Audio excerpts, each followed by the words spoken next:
And welcome back to Whiskey Buds. I'm Kurt. That's Billy. Oh, I'm Billy. He's not all here. Nobody had a cue card for me. We need to get him a teleprompter so he knows when to talk and what the script is, if we ever had a script. Wow. That would be terrible. Since we don't have a script, I got something for you. You know, you mentioned that before the show.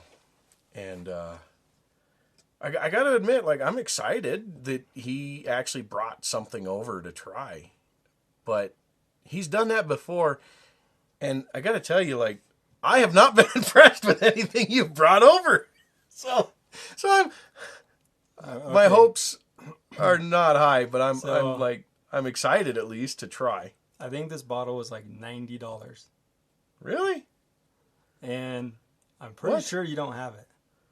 Oh, there's a challenge. So, I would be like, oh, yeah, hold on, let me go grab my bottle. what could it be? $90 and I don't have a bottle. Let's see here. Wow. Pause for a second while I think. Got a little smoke coming out right there. I do, like, Scotch or bourbon? American or non-American? How's that? That's good enough. I have no more clues for you. Then I don't know, because the Scotch World has like a $90 actually bought bottle it that you for can your- get up in there. I bought it for your Christmas present. Oh, hey. You And- had said you'd had a Christmas present. I didn't get...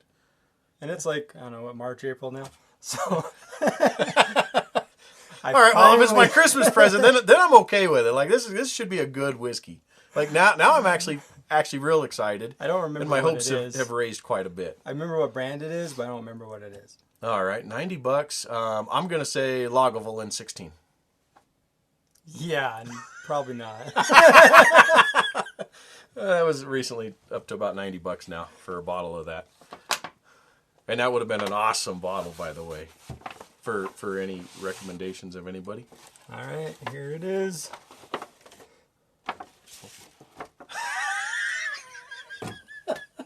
How does he do that? The Frank Sinatra Jack Daniels version.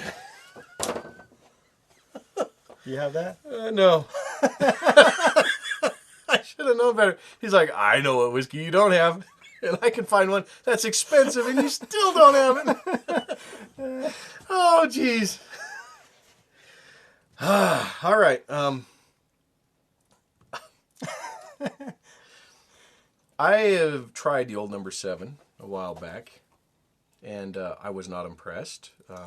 That's one of the whiskeys that just isn't in my cabinet, because when I tried it, I didn't care for it that much. Was it gold, double barreled?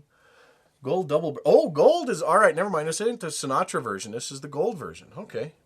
Look how pretty that is. It is. Actually, I'm kind of excited, because I was recommended that the gold was supposed to be good. So, Gentleman Jack, I've had that, but actually your brother described it as like they mellowed it out so much by, the double charcoal filtering or whatever, that they kind of removed a lot of the character from it.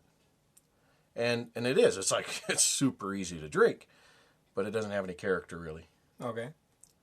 So, but it's way better than old number 7. For some reason, that one had this funk on it that I just didn't like. Is that the sour mash stuff? Yeah, but all of it is a sour mash. Sour mash Is is it? that they take... Yeah, it should be. They take some of the distillate from before and they put it back into the still to... Yeah, I think that's what it is. It says extra matured in maple barrels, every drop double Matured. mellowed. Double mellowed. All right, so that's like going to be extra filtered. So I expect this to be quite smooth. It's twice charcoal mellowed. Yeah. So it's going to be like the Gentleman Jack. For the record, that's what makes a Tennessee whiskey. A Tennessee whiskey... I should let you open this. I guess it's my present, so I'll open it. There you go. You don't want to see me open a bottle. The last bottle we saw you open was, I think, Lord Calvert. I'd probably be chewing on it and trying to get it open. All right.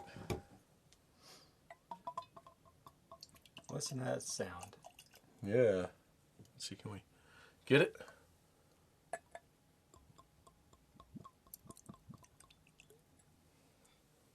It's like Das Boot.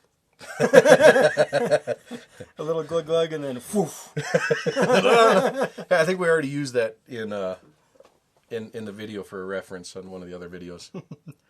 All right. Our first Jack Daniels of the video. Yeah. Do you have any Jack Daniels here? No.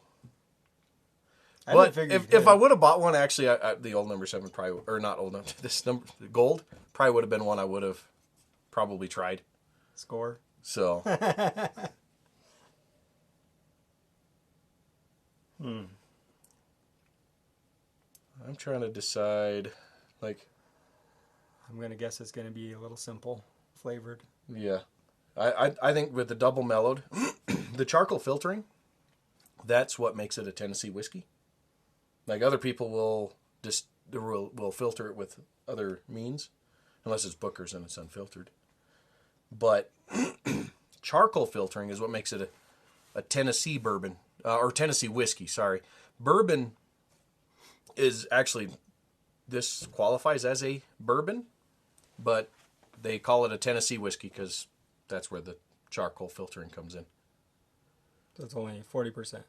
Yeah, that sounds about right. Pretty normal for Jack Daniels, I think. You know, Jack Daniels originally was like 47%, and then they had like a lean time, and they decided that they would drop it down to like 40%, and then people threw a fit, and then they just kind of got over it and got used to it. Huh. Well, let's try it. It doesn't. There's not a whole lot to break down in the smell. Like it smells kind of sweet. But yeah, it's not offensive at all. Nope. Like there's nothing interesting like to pick on. Not that I would be able to tell. Waiting for you to go first. Your Christmas present. Yeah, I didn't trick you. Come on, like ready? 1, 2, 3. Plus, if you have a bad reaction, I don't want to take it. Yeah, if I have a bad reaction, you gotta watch. You know, like that'll be the one he likes. You're like, oh, maybe.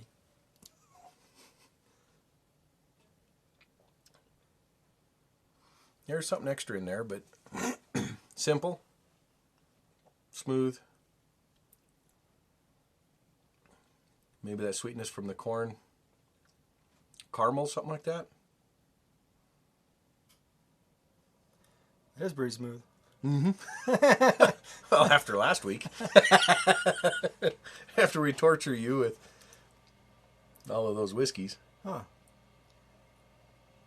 What do you think? Well, I was kind of expecting like Black Velvet.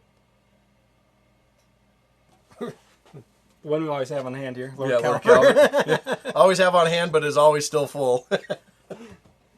Yeah, so I was expecting kind of a simple flavor, bland flavor, not real good flavor.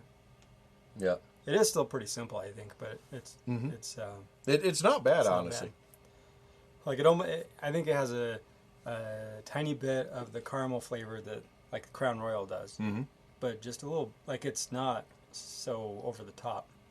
It's a lot more mellow. Yeah, double mellow. Double mellow. It's It's pretty mellow flavor, and then it does like you can taste a little bit of that maple in there, but it's not. Or it's not like you're having pancakes or nothing. No, it's pretty. You know, it's pretty subtle. Just a hint of it. Yeah. Yeah, it's a very non-offensive whiskey, right? Like it would definitely be an easy sipper. If you know anybody who likes easy drinkers like Crown Royal or anything, and you want to splurge on them, yeah, I would have to say that's probably a good bet, huh? Yeah, it goes down easy. It's just That's what you're going to get for your birthday now. Actually, it's not. I'm going to get him something really super challenging. You should have brought over one birthday present I bought you. Doesn't matter. I got a bottle of it upstairs, but oh, the John Wick stuff. yeah. Have you even tried that again? It's been a while. Yeah, we need to. Yeah, we can either. Well, like I say, I have, because that's a single bottle stuff. You know, each bottle will, or single barrel stuff. Sorry, each bottle will taste slightly different unless you get from the same barrel.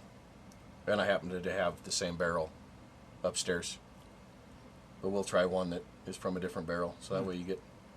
Maybe, hey, that's what we'll do. We'll have you bring over your bottle, and we'll take one of my bottles. Try to see how different they are. Yeah. And we'll do a comparison. That way we'll be drinking the same kind of whiskey, but we'll see what differences we can parse out. This one's not exciting in any way. I mean, I know excitement wears off when you drink more of something, but Yeah. Oh, it's not bad. It's not worth the money. Yeah, it's too simple. It's like, maybe it's worth the money for those who really do treasure that. Like, it's got a little more complexity and flavor than the Crown Royal. Like, those are like, and the Lord Calvert, the Black Velvet. Some of these other whiskeys that are so simple, it's like one note, they're done and gone. This has a little more in it. Like you mentioned, the caramel, and I'm thinking I'm getting a hint of that maple. Yeah, it's not very strong, but it's there. Mm-mm. It's like real subtle. Like you almost don't even catch it unless you're looking for it, which until you mentioned it. But yeah, so you're getting a little few more flavors in there, and so it is worthwhile. But it is very smooth, simple. Well, just an easy sipper, so it's not challenging. So if you're looking to step up your game from Crown Royal, I think it is an improvement. Oh yeah, Crown Royal tastes like I don't know, burnt sugar mixed with rubbing alcohol or something. Yeah. Like it's just not very good. And this is actually pretty good. Yeah, I'll put this above Crown Royal easily. Yeah, I would too. Above all those Canadian whiskeys, yeah. Other than, what about 40 Creek? That was the one Canadian whiskey I bought you for your birthday last year that we tried on the show. That one was good. That's still in my top 10 probably. Well, we'll have to get another bottle, and we'll just have to keep it here for fun. Keep it here. I'd keep it in my house. All right. I'll buy 2 bottles. It's cheap. No, that enough. one was pretty good. It had multiple flavors in it, so it was more interesting. You could taste it and keep trying to pick out those different flavors, which was fun. Yeah. Like this one, you can't pick out a whole lot. There's kind of 2 flavors in it. Yeah, that's pretty much it. Yeah, and that one is very subtle flavor, so you gotta go picking for it. But it does kind of lend itself there. So, yeah. So when they filter these in charcoal, does a little bit of that kind of leach into it? I don't know. Like they do the charcoal filtering on water and stuff, and so I think it's the same thing. So I think it's just to get rid of some of the impurities, which is where some of the flavor lies. I would love to try a Jack Daniel's fresh from the barrel kind of thing, just to see what it tastes before they decide to run it through their own processes. This almost makes me want to try some different Jack Daniels. Yeah, I don't know. Well, we can pick up some Gentleman Jack at some point. That's not that bad. Too bad. Old Number 7, you're gonna have to buy that, but it's cheap, so you can. I might just see you try it. It'd be worth the money just to make you drink it. All right. Yeah, I think we covered this pretty well. Mine's gone. Dude, yours is gone. All right. So next week, everybody, tune in. We'll have something more complex. I hope. I'm pretty sure it's coming from my collection instead of Billy's pocket. This is in your collection now. Yeah, I guess it is. All right. Cheers, everybody.